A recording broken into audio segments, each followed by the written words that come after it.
Gun में ईरानी हमले से भारी तबाही मची है। न्यूज नेशन की टीम मिसाइल अटैक वाली जगह पहुंची और ये जानने की कोशिश की कि ईरानी हमले के बाद रमात गन को कितना नुकसान पहुंचा है। देखिए, रमात गन का वो इलाका जहां पर 2 लोगों की मौत हुई है ईरानी मिसाइलों के हिट होने से। इस जगह पर इस वक्त हम मौजूद हैं और यहाँ पर ग्राउंड जीरो पर जो इस वक्त के हालात हम आपको दिखा रहे हैं, दोनों शव भेजे जा चुके हैं मॉर्चुरी के लिए। लेकिन इस वक्त यहाँ पर जो स्थितियाँ हैं इस इमारत की, इसे आप देख सकते हैं, यही वो इमारत है जहाँ पर सीधे मिसाइल के जो वॉरहेड्स हैं उन्होंने हिट किया। मिसाइल हिट होने के बाद से ही यहाँ पर आप देखिए प्रशासन पूरी तरह से एक्टिव है हर जगह। दरअसल हम देख रहे हैं कि लगातार ऑपरेशंस को अंजाम दिया जा रहा है और इस वक्त ये बिल्डिंग है जहाँ पर सीधे ईरानी मिसाइलों के वॉरहेड ने हिट किया और इस फ्लैट में मौजूद कपल की उसी वक्त तत्काल मौत हो गई। यहाँ इस वक्त आप देखिए जो हालात हैं वो किस तरह से ख़राब हो चुके हैं। अली यारजानी के मौत की पुष्टि के ठीक बाद से ईरान ने तेल अवीव सहित इजराइल के तमाम हिस्सों में लगातार मिसाइल हमलों को तेज किया, जिसके कारण कैजुअलिटी बढ़ी है, जिसके कारण डेथ बढ़ी है, जिसके कारण इंजरीज बढ़ी है। रमात गन इलाके की बात करें तो तकरीबन 6 हिस्सों में अलग अलग जगहों पर क्रेटर्स क्रिएट हुए हैं, गाड़ियां बर्न की हैं डायरेक्ट हिट के कारण। और जो मौत हुई है 2, वो दरअसल इसी फ्लैट में हुई है। आप देखिए किस तरह से इस फ्लैट का समूचा ऊपरी हिस्सा जो है उसे छेदते हुए देखते हुए मिसाइल का जो वॉरहेड है वो फ्लैट के भीतर गया। और इस फ्लैट में मौजूद जो कपल है, जो 2 लोग हैं, वो अलार्म के बाद बंकर में नहीं गए थे बल्कि यही मौजूद थे और ये उनके लिए बेहद दुर्भाग्यशाली साबित हुआ। मिसाइलों की जद में आकर सीधे उनकी मौत हो गई। हमारे ठीक पीछे आप देख रहे हैं किस तरह से जो म्युनिसिपल सर्विसेज हैं वो एक्शन में हैं और यहाँ पर तमाम जो गतिविधियाँ हैं वो दिखाई दे रही हैं। मिसाइल के हिट होने के बाद यहाँ लगातार जो पैनिक है वो बना हुआ है। लोग जो आसपास के हैं वो टेरराइज्ड हैं, पैनिक्ड हैं और जाहिर तौर पे जिनके सामने मिसाइलों का इस तरह से हमला जो है 2 लोगों के मौत का कारण बन जाए, अन्य लोग घायल हो जाएं, वहाँ पर स्थितियाँ किस तरह से दर्दनाक हैं, दयनीय हैं, ये आपको हम ग्राउंड जीरो से दिखा रहे हैं। रमात गन से मोहम्मद कुमार, न्यूज नेशन के लिए। इस वक्त की बड़ी खबर आपको बता दें, यूएस इजराइल के ईरान पर लगातार हमले जारी हैं। ईरान की नेचुरल गैस फैसिलिटी को निशाना बनाया। ईरान के बू शहर में नेचुरल गैस फैसिलिटी पर हमला हुआ है।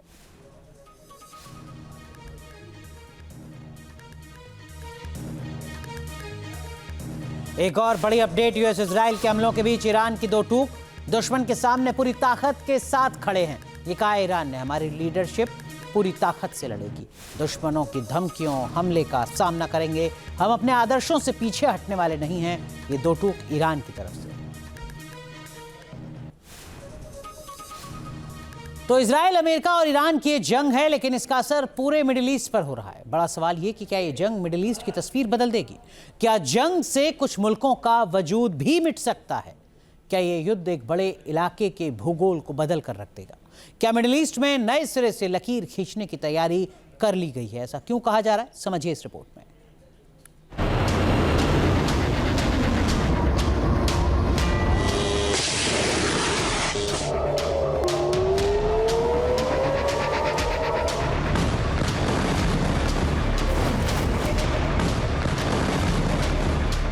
मुल्कों की जंग क्या मिडिल ईस्ट की तस्वीर बदल देगी? मिडिल ईस्ट में क्या सबसे बड़ी तबाही आने वाली है? क्या ये जंग मिडिल ईस्ट में कयामत की स्क्रिप्ट लिख सकती है? क्या जंग की वजह से मिडिल ईस्ट का भूगोल बदल सकता है?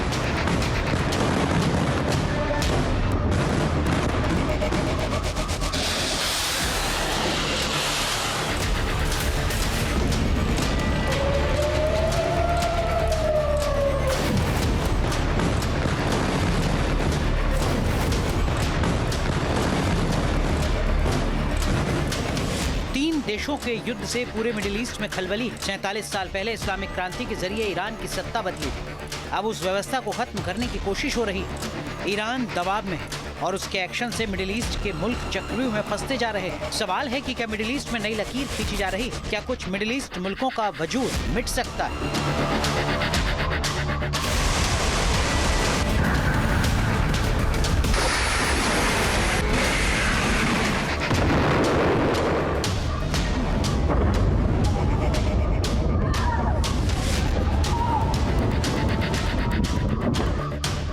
ये ईरान का बदला है। अपने ऑपरेशन ट्रू प्रॉमिस 4 की 60वीं लहर के तहत ईरान की सेना बदला ले रही है। इजराइल के अलावा मिडिल ईस्ट के तमाम अमेरिकी बेस ईरानी हमले का शिकार हो रहे हैं। मिसाइल और ड्रोन से लगातार अटैक हो रहा है। ईरान मिसाइल हमलों के जरिए जबरदस्त नुकसान का दावा कर रहा है।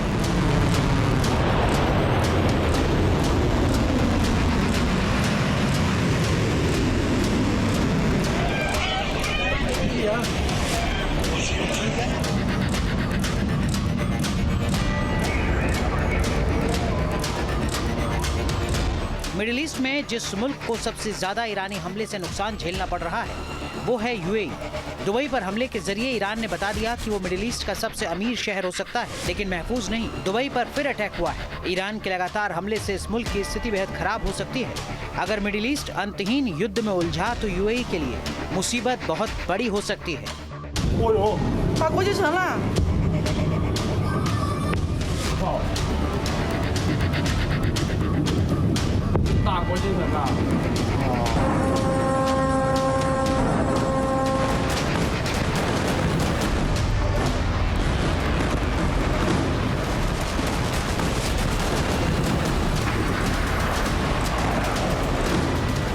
तेल को एक्सपोर्ट करने में असमर्थ यूएई के लिए क्राइसिस अस्तित्व का है। प्रमुख वित्तीय और निवेश परियोजनाएं ठप होने से यूएई को क्रांतिकारी कदम उठाने पड़ सकते हैं।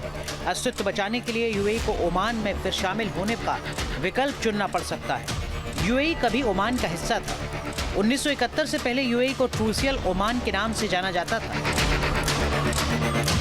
यानी भूगोल बदल सकता है, इतिहास दोहराया जा सकता है। हालात इसी तरफ जा रहे हैं। ईरान और उसके सहयोगी लगातार मिडिल ईस्ट में अमेरिकी बेस को निशाना बना रहे हैं। हालात बद से बदतर होते जा रहे हैं। ईरान सीधे सीधे चेतावनी दे रहा है।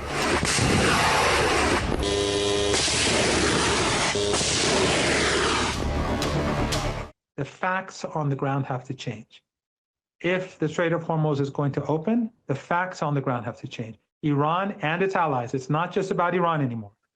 Its allies like in Lebanon and elsewhere, their security their security concerns have to be dealt with.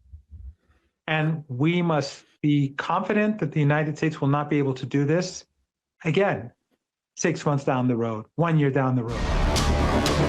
स्थिति आउट ऑफ कंट्रोल होती जा रही है। मिडिल ईस्ट में कुछ देशों के लिए मुसीबत बहुत बड़ी है। सवाल नक्शे से मिट जाने का है। लगातार अटैक से मिडिल ईस्ट मुल्कों की अर्थव्यवस्था हिल चुकी है। बहरीन और कतर वो मुल्क हैं जिन पर सबसे बड़ी आफत आ सकती है।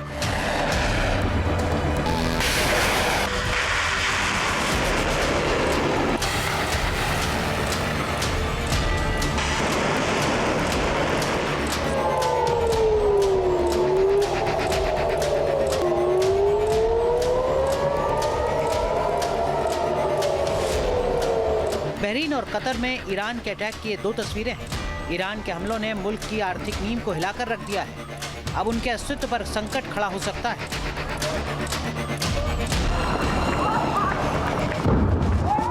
हॉर्मुज स्ट्रेट मिडिल ईस्ट मुल्कों की लाइफलाइन है। इस युद्ध ने पूरी व्यवस्था को अस्त व्यस्त कर दिया है। कतर और बहरीन के लिए मुसीबत बहुत बड़ी है।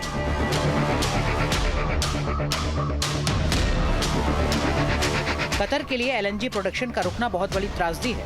कतर की 70% आमदनी एलएनजी पर ही निर्भर है। अगर यही हालात रहे तो कतर सऊदी अरब पर पूरी तरीके से निर्भर हो जाएगा।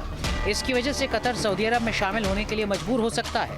बहरीन में शिया बहुसंख्यक पहले से सुन्नी शासकों से नाराज हैं। हालात बिगड़े तो बहरीन में विद्रोह हो सकता है। बहरीन के रूप में ईरान को नया सहयोगी मिल सकता है। कुल मिलाकर मिडिल ईस्ट में 47 साल से कायम समीकरण करवट ले रहा है। मुद्दा सिर्फ ईरान की शासन व्यवस्था का नहीं है, मुद्दा पूरे मिडिल ईस्ट के भविष्य का है और ये बेहद अंधकार में नजर आ रहा है। Team news nation.